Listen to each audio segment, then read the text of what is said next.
Very good evening, everyone. Thanks for inviting me, Dr. Banshi Chapu sir, for this excellent conference. We have a very interesting symposium coming up, what every clinician should know. And to start the opening batsman, we have a very excellent and renowned speaker from Bombay, Dr. Mangesh Tiwaskar. Dr. Tiwaskar will be talking on harness your EMR for data analysis and for telecommunication, a very interesting and challenging topic. Dr. Mangesh Tiwaskar, I am sure all of you all have heard about him in the past, but it's my duty to introduce him. He's a gold medalist, MD Medicine, MBBS Biochemistry, Microbiology and Pathology, Honorary General Secretary, National API, ICP and PRF, on editorial board of JAPI, Medicine Updates and IJD, is on the governing body of West Zone representative of ACP India chapter, is also the guest editor of Insulite Journal, World Journal of Anemia. He has delivered more than 1,000 lectures at national and international conferences and has multiple chapters, publications, and posters to his credit, as well as write-ups in textbook and peer-reviewed journals, and also on international platforms. He is MRCP examiner for Royal College of Physicians, UK. It's my honor to and my privilege to introduce you, sir. Over to you.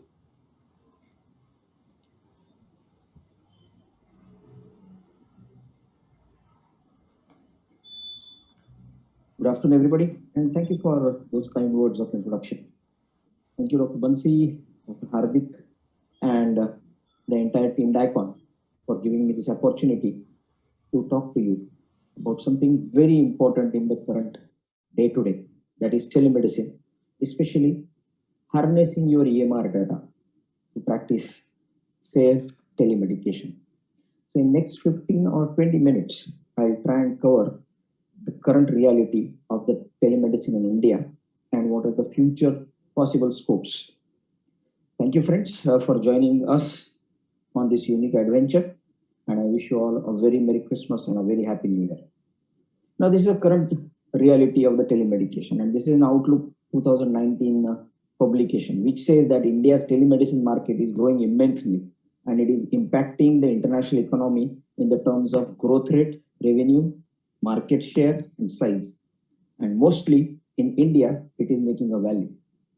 Now, what are the aims of the telemedications and virtual consults? We all know that it provides the quality of healthcare, not only to the specific people, but across the borders. So it has broken the borders and the barriers of the borders. It facilitates the healthcare to privileged as well as underprivileged population, especially those people, those who are at distance. They may not reach to the cities or the, I would say, the big hospitals or the specialists so easily. It also is cheaper option. It provides a faster and a better way of communication for the treatment. And the follow-ups are very easy, especially the follow-ups, the appointments with the experts are very easy. It is easier to store records for the medical legal purposes and other purposes as well. And especially for the remote geographical places, it becomes a good choice for the consult.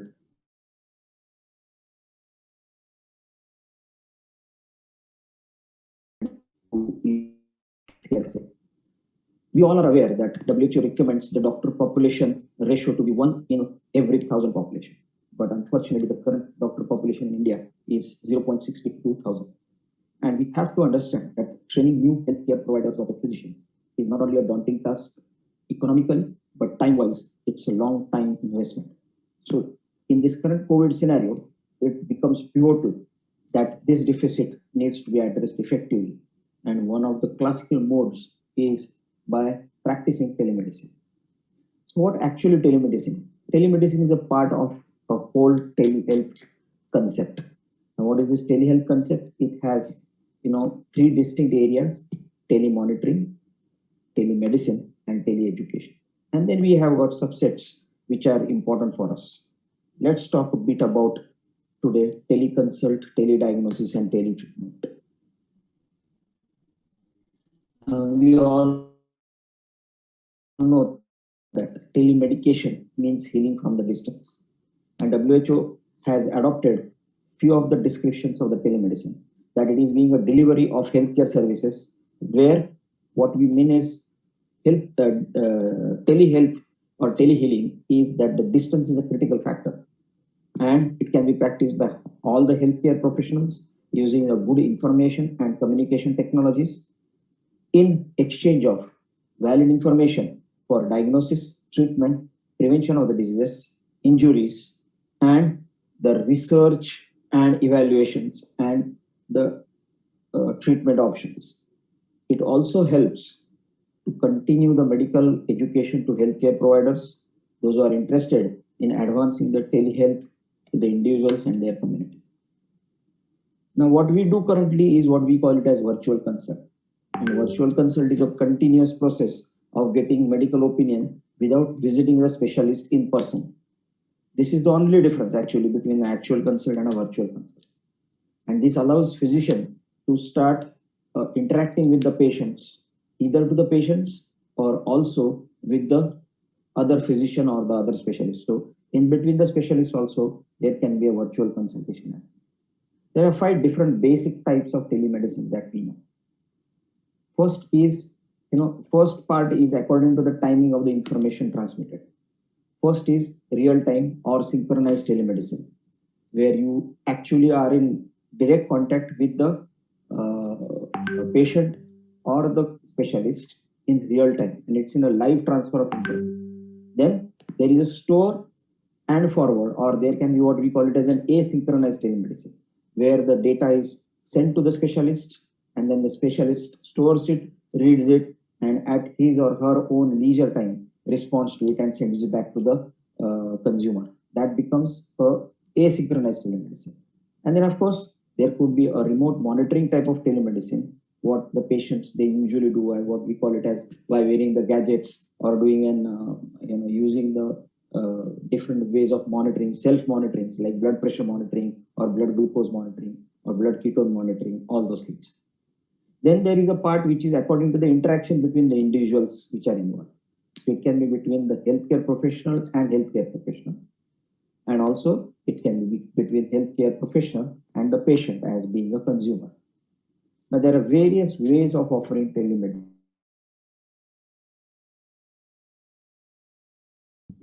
Like we do it on telephonic consults, on different chat modes, on social media like WhatsApp, Telegram, SMS, emails, Facebook, Instagram, so many others. Then there are dedicated softwares and platforms for telemedicine which are also available. Video consults are also possible. And the advantage is this, that it provides a platform to have a facility to store the proper full-fledged medical information, including records, images, results of the investigations, teleconsultations provided, the data retrieved, with a recording even of a actual dialogue between the consumer and the healthcare provider. Everything is possible by doing telemedicine practice. So there are different ways and types of telemedication. This is on the Government of India website. We all are aware of it. Now, what are the applications of telemedication? As we have known that it can be used for educational purposes, it can be used for healthcare delivery, and it can be used for healthcare management. Educational, like teleeducation, teleconferencing, or teleproctoring, especially distant training of the surgeons, distant training of the the peripheral healthcare providers, or even the community health workers. That is very easily possible. Healthcare delivery in the schools, in the correction facilities, or in the prisons, mobile healthcare clinics, shipping and transportation, industrial health. All these are healthcare delivery facilities which can be given and very effectively provided by telemedicine. And of course, there could be a specialty consult, home consult, diagnostic services like teleradiology. Patients can avail this facility of home radiology or teleradiology or teleendoscopy sometimes. It can be also important for improving the community health. So telemedication can be offered at the community level as well, like screening of the diseases or disaster management. Now, who can practice telemedicine? All the registered medical practitioners under the Indian Medical Council Act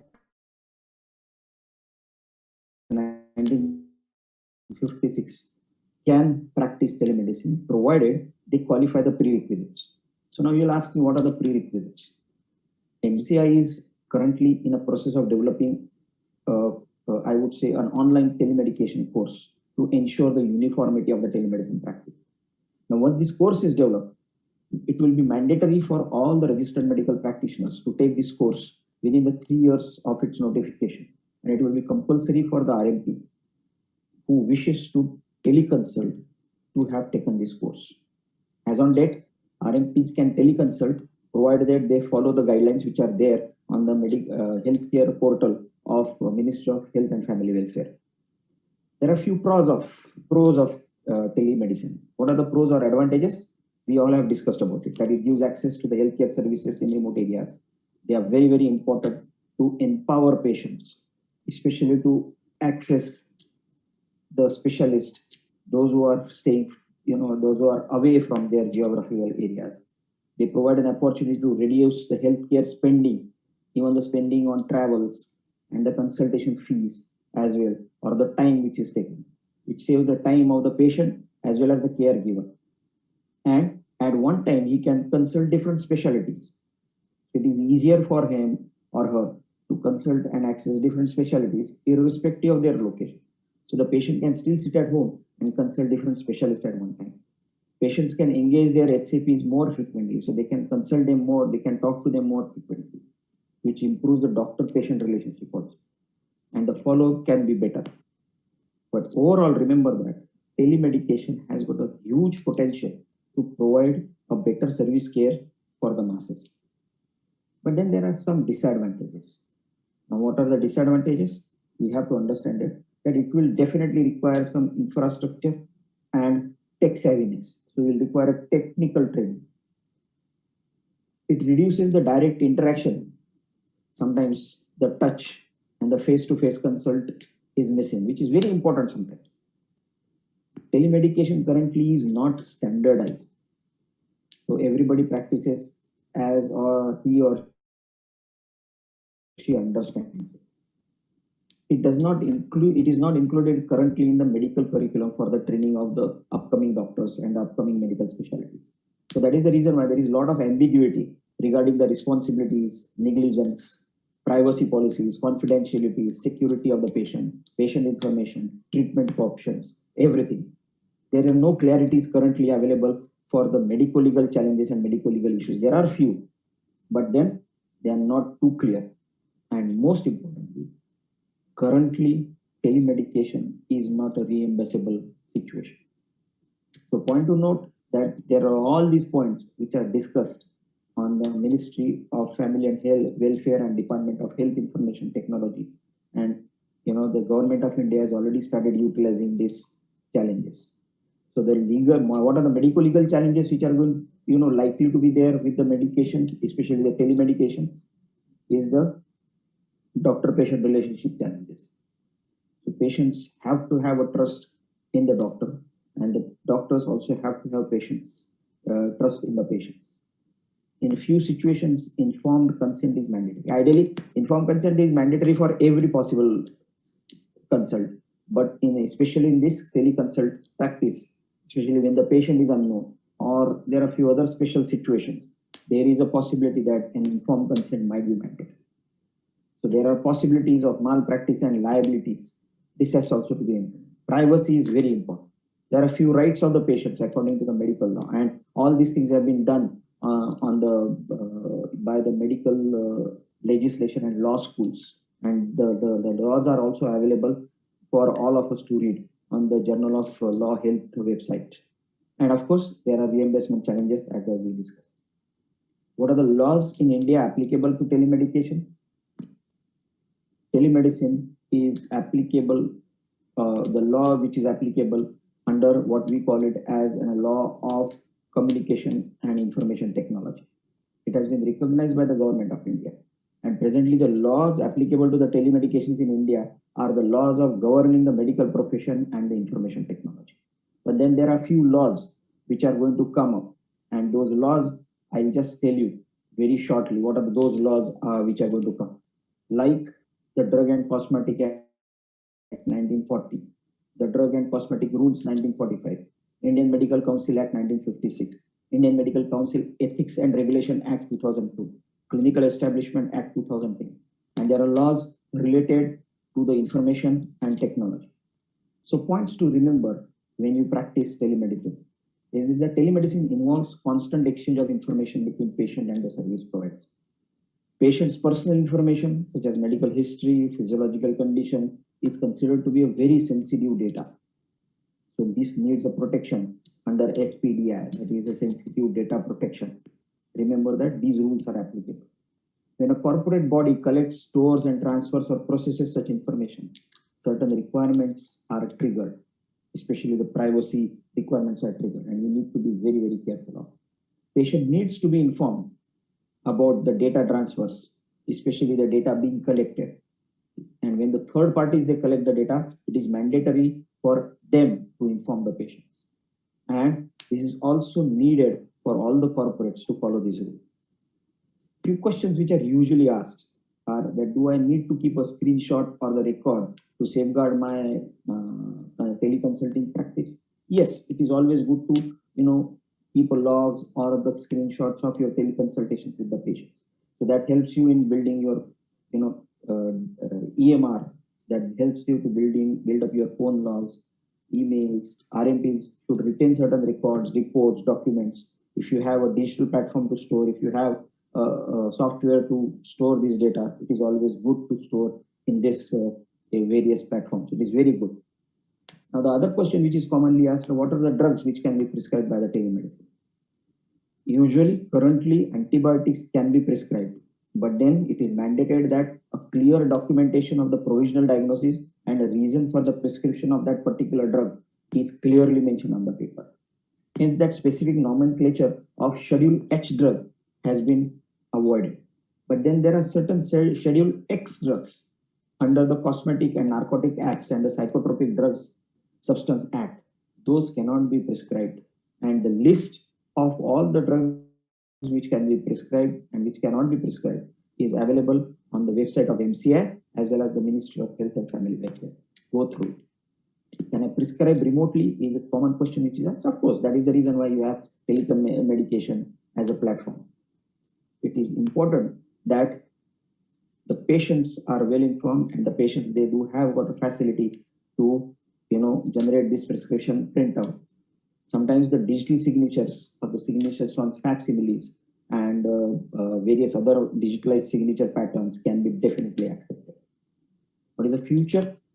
Future is brilliant. We have currently, after Corona, the medical practice is going to be completely different. The future of telemedication is huge. But then remember that we have to be very certain about the challenges which are very, very likely to be considered before you actually practice full-fledged teleconsultation. That regulatory authority challenges, standardization of the format, proper training, accreditations, licensing of the doctors, everything will be a challenge. The standardization of the equipments and the telemedication services, telemedication laws, storage, facilities to access the data are all important for you to understand first and then practice the telemedication. So lastly, I'll end up with this classical statement by American Telemedicine Association, that telemedicine is a natural evolution of the healthcare in the digital world. We need to start learning, adopt it, learn about it, understand it, and then practice it. But that is one of the easiest way to progress in future. Thank you very much. Wish you all the very best, and I